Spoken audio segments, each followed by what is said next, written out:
And for that, too, we need to develop a common market, common standards. So this is indeed a very important agreement, and an agreement that also brings with it a Transatlantic Economic Council to be a permanent body with senior people on both sides of the Atlantic that will look at all those issues in a concrete manner, in which way we can make it move forward. The BBC reported that the US and EU had agreed on a single market. By announcing a new economic community integration, they were simply repeating what had been done in America and the EU on a larger scale. The accord states that the two blocs will aggressively push regulatory convergence in more than 35 areas, from financial services, intellectual property, military, education, mergers and acquisitions. They also agreed to jointly push a global carbon tax.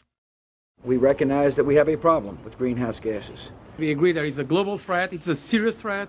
We agree there is the need to establish a limit to greenhouse gases. We need to discuss the possible pricing of CO2. How can we translate this into a market economic compatible scheme? We have agreed to establish a high-level group, a forum. This EU-US result is translated into the G8, debated together with the outreach countries, China, South Africa, Brazil, among others, and India. A global solution to a global problem. If Bilderberg succeeds, America falls. All the victimized countries lose their sovereignty.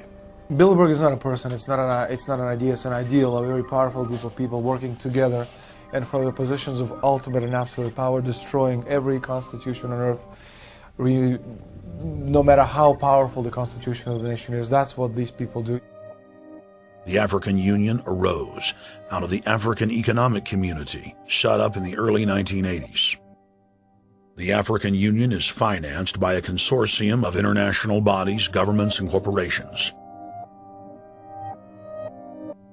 The African Union Army serves as an enforcement arm for the New World Order's exploitation of Africa. In Asia, APEC and ASEAN have announced plans to form the Asian Union, consisting of Asian and Pacific nations, having more than 3 billion people within its borders. APEC will become the Asian Pacific Union, and the world is to be divided into 3 great regions for the administrative convenience of the world government in which the UN is to evolve. As the unions form individually, they are simultaneously merged to form the first planetary government. They're trying to destroy every nation on earth which is trying to promote progress, because these people basically they are landowners. They don't need progress because they control the land. If you take the most powerful man in London, the people who belong to the Council and the Committee of 300, who belong to the Bilderbergers, the British royalty, the Guelphs, the black nobility of Venice and Genoa, these people they're landowners. The New World Order is the Old World Order. I mean, it's just the names have changed, the appearances have changed, but the concept hasn't changed. The idea is still to bring the men back, kicking and screaming back to the Middle Ages, post-industrial age world order. One of the things that is very shocking to most Americans is the fact that the United Nations Global Biodiversity Assessment, which came out in 1995, clearly shows that in order to protect planet Earth, we have to go back to a feudal system. They actually said that in the document.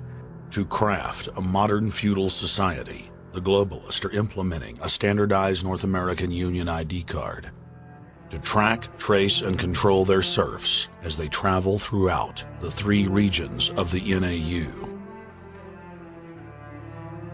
Building on the massive displacement of humanity caused by globalization, the New World Order is rapidly constructing the physical infrastructure of the North American Union, the NAFTA Superhighway Control Grid. I'm Arthur Peterson, Colonel retired in the Army. I see things today that are happening that would make my friend who died in World War II turn over in their grave. To think that people would even consider confiscating land of farmers and ranchers and taking their homes away from them, to turn it over to a foreign company in Spain, which was controlled by Don Carlos, I understand, a notorious socialist, and they get the tolls on Texas land for 50 years. The proposed Trans-Texas corridor would be a patchwork of superhighways and railroads stretching 4,000 miles from the border of Mexico, cutting through Texas to Oklahoma. A lease has been signed that would make Texas Highway 121 a toll road. A private Spanish company won the bid to build and collect the tolls for the next 50 years. These deals with private companies are being negotiated largely in secret, and many state lawmakers are worried taxpayers are being sold down the road. Critics say it's a threat to our national security. It's part of a plan for a North American integration being carried out by government and corporate elites without congressional or voter approval.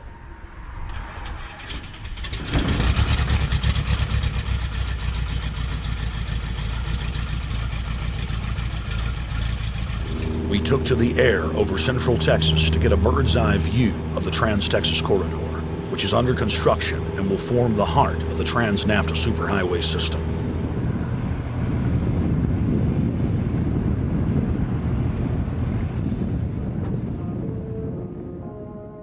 History repeats itself. 2,000 years ago, all roads led to Rome. Rome constructed and maintained more than 10,000 miles of roads throughout its empire. The roads were used to project Roman military power, to control commerce, and to bind the nations and peoples they ruled. Rome also demanded tribute. Roman subjects from Albion to Judea were forced to pay a tax to use the roads. The Romans would then use the tax to dominate their subjects. Today's superhighways are a powerful tool in the globalist arsenal. They are instrumental in tearing down national borders and merging nation-states into larger confederations. Foreign governments and corporations are predatorily seizing infrastructure across North America, but nowhere has their attack been greater than in Texas. Texas is the front line. Over 8,000 miles of existing roads and land are being handed over to government-backed foreign companies. Foreign companies buy the legislators, who then turn over complete control to the same foreigners who finance their campaigns. Government power is then illegally transferred to unelected quasi-governmental regional boards that circumvent local governments and the will of the people. The next stage of this world government plan is to have a transportation control, and that is called the NAFTA superhighway, or in Texas called the Trans-Texas Corridor.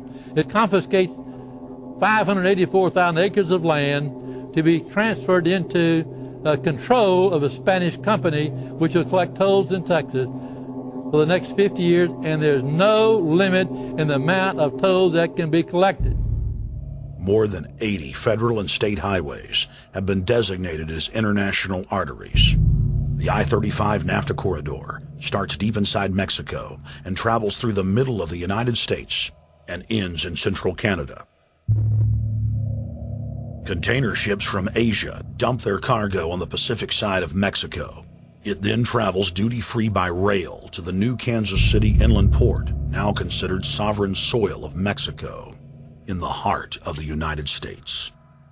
Under international agreements, predominantly foreign companies are placing tolls on already existing paid-for roads. Federal, state, and corporate documents show that they will then use the revenue raised to build up the transportation infrastructure of Mexico, not the United States or Canada, so foreign-made products can pour in even faster from Mexico. Revenues raised will also be used to fund the fledgling North American Union and its growing bureaucracy. Bottom line, they're using our own money to enslave us. First of all, they're proposing a North American tribunal, which would be similar to what we have in Chapter 11 of the NAFTA agreement, which is trumped by international law. The U.S. Supreme Court and our Constitution could potentially be rendered invalid, and what we would have is new North American business law that would trump what we have here in the United States. What is also interesting to note that the NAFTA headquarters is in Mexico and controls the United States trade and rules against the United States Congress, and no one seems to challenge it.